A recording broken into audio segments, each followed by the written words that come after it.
and welcome to day 5. I can't believe we're day 5 already. The week seems to have gone by really fast for me. I hope you're enjoying the challenge, and I would like to see comments on what was your biggest takeaway this week so far. So if you can just give me your biggest takeaway for the week, that would be great. And today, what we're going to talk about is actually writing our gratitudes before bed, and how does that help our sleep, right? Because you know that writing our gratitudes, we hear about it all the time, so just be grateful, but what's actually happening when we're doing this gratitude exercise? So like every other day, there's a handout for you in your email. And so I wanted to add this at the end. So I've been doing gratitudes forever. I actually have, I brought it here to show you. I have a success journal that I keep next to my bed.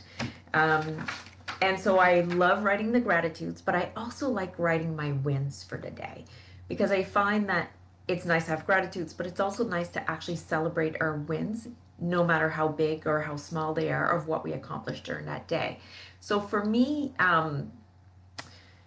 what's the best way to explain why? Okay, so I always need to know why. For me, like, I can do things all the time, but I need kind of an explanation of why I do this. Like, what's the benefit?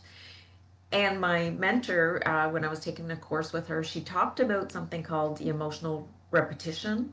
Like, we learn from emotional repetition.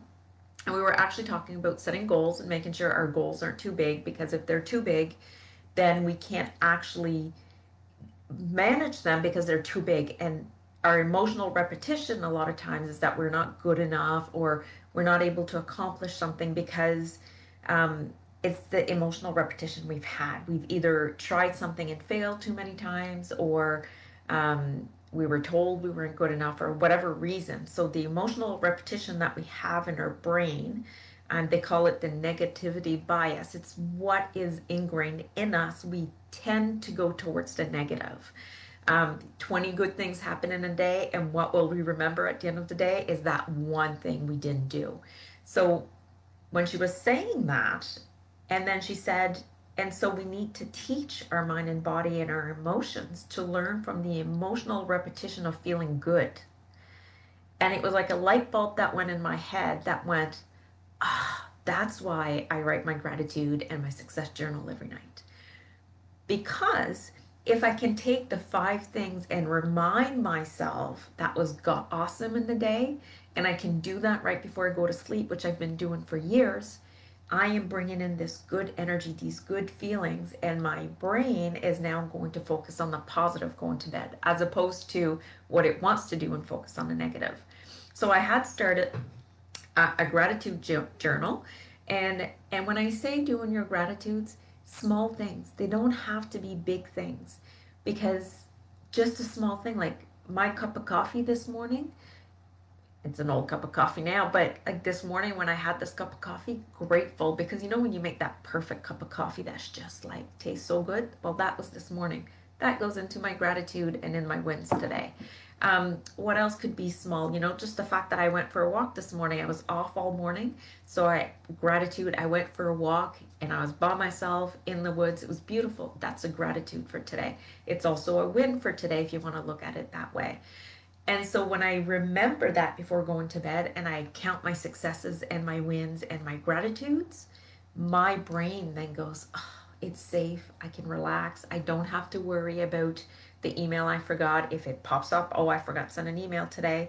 Actually, it happened to me last night. It popped up like, oh, you said you were going to attach that link with the intro to tapping video to the live yesterday. And I remembered that at 8:30. As I was doing my bedtime ritual, and I just wrote it on a piece of paper. It's actually right here. This morning, brought my paper in and said, okay, here, I just ripped the page from my gratitude journal. And then I was able to finish my gratitudes, do my tapping, do what I do, and go to sleep. So I hope that helps you into why we do the gratitude journal, why we bring it into our body to feel the emotion. And I'm probably the only sleep coach that will tell you to hit snooze for 10 minutes in the morning, which I do every morning. Because once my alarm goes off, I hit snooze for 10 minutes, and I use those 10 minutes to now put gratitude for my day. So I start my morning every morning, and I just love this. And like sometimes I hit snooze twice because I was in the middle of thinking of something that I want to keep going. Put my hands on my heart, and I just start like, what do I have planned today? Oh, I'm so grateful I get to do day 5 of the challenge today. And oh, and I'm going to do it this way, and I want to talk about that. So I bring in all these positive emotions even before I get out of bed. And I do it again right before I go to bed. So I want you to try it, see if that helps improve your sleep, improve your life. Actually, it's not just your sleep that is going to improve, it's going to improve everything. And just remember that emotional repetition of feeling good, right? Like the neuroscience behind it, in a way you could see it every time you think something negative is that limiting belief, right? It's kind of created a groove, it's wired together. They say it wires together, it fires together, wires together, however Dr. Joe Dispenza says it. But like, we're created that groove of negative thinking, and we want to start breaking that up and start creating another groove of positive thinking. So by doing it is that emotional repetition that will help us really cement that, and it does wonders for your sleep. I can't say that if I go to bed thinking bad thoughts, I'm not going to sleep well, because that's what I bring in through the night. But if I put all that positive, that grateful, my wins of the day, I go to bed and I have a great sleep. Unless my creative energy comes out and it has all these plans for me to write down. But besides that, it's a good sleep. So I hope you like the challenge. Invite your friends to this group. The challenge will remain in the group. You can always go back and look at them. Let me know. Some of you had really great results with tapping without words yesterday.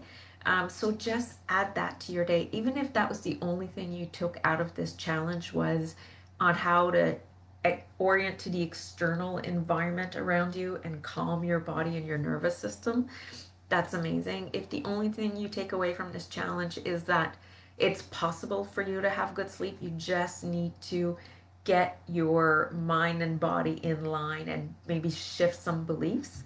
I'm looking forward to your comments. So that's it for me. Let me know if you have any questions on anything about sleep, or how to manage something that you're trying to manage in order to be able to sleep better. That's it for now. See ya. Bye.